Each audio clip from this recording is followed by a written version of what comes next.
बिस्मिल्लाहिर्रहमानिर्रहीम जी, अस्सलाम वालेकुम। वेलकम करता हूं जो पाकिस्तान के मालूमाती चैनल पर। नाज़रीन, आज आपको बताने जा रहा हूं कि एटीएम कार्ड क्या होता है, डेबिट कार्ड क्या होता है, क्रेडिट कार्ड क्या होता है, मास्टर कार्ड क्या होता है और वीज़ा कार्ड क्या होता है। इनके दरमियान आज डिफ्रेंशिएट करने जा रहा हूं, बहुत ही सिंपल अल्फाज में, बहुत ही शॉर्ट टाइम में। उम्मीद करूंगा कि वीडियो देखने के बाद आप इन तमाम कार्ड्स के दरमियान जो फ़र्क है उनको जान जाएंगे।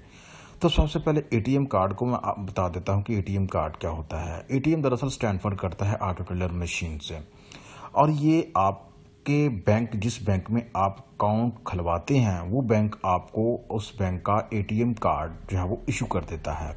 और इस कार्ड का इस्तेमाल करते हुए आप किसी भी एटीएम मशीन से अपने अकाउंट में जितनी रकम होती है वो रकम जो है आप बैंक में विजिट किए बगैर 24/7 निकलवा सकते हैं। तो ये होता है सिंपली एटीएम कार्ड। जबकि जो डेबिट कार्ड होता है वो एटीएम कार्ड से थोड़ा सा एडवांस होता है।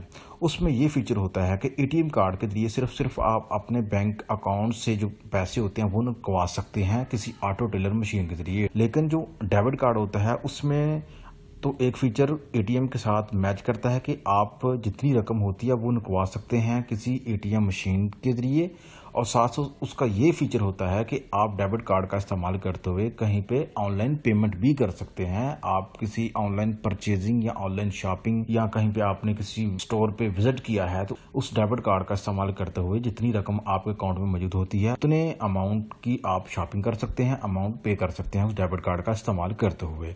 वहीं पे जो क्रेडिट कार्ड होता है उसका काम ये होता है कि वो बैंक की जानब से आपको लोन दिया जाता है। फॉर एग्जाम्पल, जिस बैंक में आपका अकाउंट है वो बैंक, अगर आप उस बैंक से दरख्वास्त करते हैं तो वो बैंक आपको एक महसूस लिमिट में लोन जारी कर देता है, और उस लोन का आप इस्तेमाल करते हुए आप महसूस शॉपिंग मॉल से, रेस्टोरेंट पे या जहाँ पे आप परचेजिंग करते हैं वहाँ पे आप उस अमाउंट के अंदर रहते हुए जितनी बैंक ने आपको अमाउंट का लोन दिया है उसकी शॉपिंग कर सकते हैं।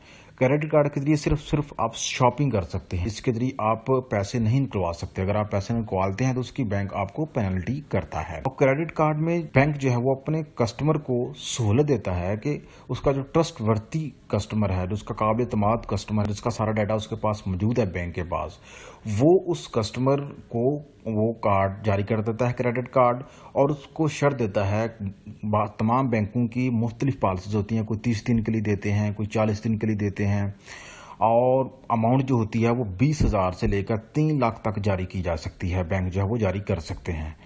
तो बैंक जो है वो शराइत आद करते हैं कि 30 दिन के अंदर या 40 दिन के अंदर जो है आपने जो अमाउंट हम आपको लोन दे रहे हैं क्रेडिट कार्ड के जरिए वो आपने हमें वापस करनी है कस्टमर ने। और जब कस्टमर वापस नहीं करता तो फिर उसके ऊपर बैंक जो है वो इंटरेस्ट लगाना शुरू कर देते हैं। तो क्रेडिट कार्ड के जरिए आप जो है ऑनलाइन शॉपिंग कर सकते हैं बैंक के लोन के जरिए। अब आपको बताता हूं कि मास्टर कार्ड और वीज़ा कार्ड जो आपके एटीएम कार्ड या डेबिट कार्ड या क्रेडिट कार्ड के ऊपर लिखा होता है, लोगो होता है, उसका क्या रोल होता है। तो आपको याद होगा कि शुरू में जब एटीएम की सहूलत मैसर हुई तो आप सिर्फ उसी बैंक के एटीएम से पैसे विड्रॉ कर सकते थे जिस बैंक में आपका अकाउंट होता था। फॉर एग्जांपल, मेरा अकाउंट अगर एचबीएल में था तो मैं सिर्फ शुरू में एचबीएल के एटीएम कार्ड से पैसे निकलवा सकता था। मैं किसी एलाइड बैंक या मेज़ान बैंक या किसी और बैंक के एटीएम कार्ड से पैसे नहीं निकलवा सकता था। उसकी वजह ये होती है कि जाहिर है अगर आपका अकाउंट एचबीएल में है और आप एलाइड बैंक के एटीएम में गए हैं, वहां पर अगर कार्ड आपने एंटर किया है तो एचबीएल ने अपने क्लाइंट का डाटा जो है वो एलाइड के साथ शेयर नहीं किया, तो एलाइड को कैसा पता चलेगा कि आपके पैसे एचबीएल में मौजूद हैं और आप पैसे जो है वो निकलवा सकते हैं। क्योंकि जो बैंक हैं वो आपस में कभी भी अपने क्लाइंट का डाटा शेयर नहीं करते। इसके सोल्यूशन के लिए मैदान में कूद पड़ा अमेरिकन कंपनीज हैं वीजा कार्ड और मास्टर कार्ड। इन्होंने सहूलत फराहम कर दी बैंक्स को। बैंक्स अपने जितने भी क्लाइंट्स होते हैं उनका डाटा इनके साथ शेयर कर देते हैं। तो ये क्या करता है कि जब कस्टमर किसी ऐसे बैंक के एटीएम से पैसे निकलवाता है कि जिस बैंक में उसका अकाउंट नहीं है, तो मास्टर कार्ड या वीजा कार्ड जो होता है वो उस बैंक के साथ उस कस्टमर का डाटा शेयर कर देता है, जिसकी बुनियाद पर कस्टमर मुतलका बैंक के एटीएम से पैसे इजीली विड्रॉ कर सकता है। تو ان دونوں کا یہی کام ہوتا ہے، ماسٹر کارڈ کا اور ویزا کارڈ کا، کہ یہ کلائنٹ کا ڈیٹا جو ہوتا ہے وہ بینک ان کے ساتھ شیئر کر دیتے ہیں، اور کسٹمر جس اے ٹی ایم سے پیسے نکلوانا چاہے اس بینک کے ساتھ یہ اس کلائنٹ کا ڈیٹا جو ہے شیئر کر دیتے ہیں، اور اس کے بدلے میں ان بینکوں سے سالانہ بیسس پہ اماؤنٹ چارج کرتے ہیں۔ تو یہ بیسک ڈفرنس ہوتا ہے A T M card, debit card, credit card, Mastercard اور ویزا کارڈ میں۔ خدا حافظ۔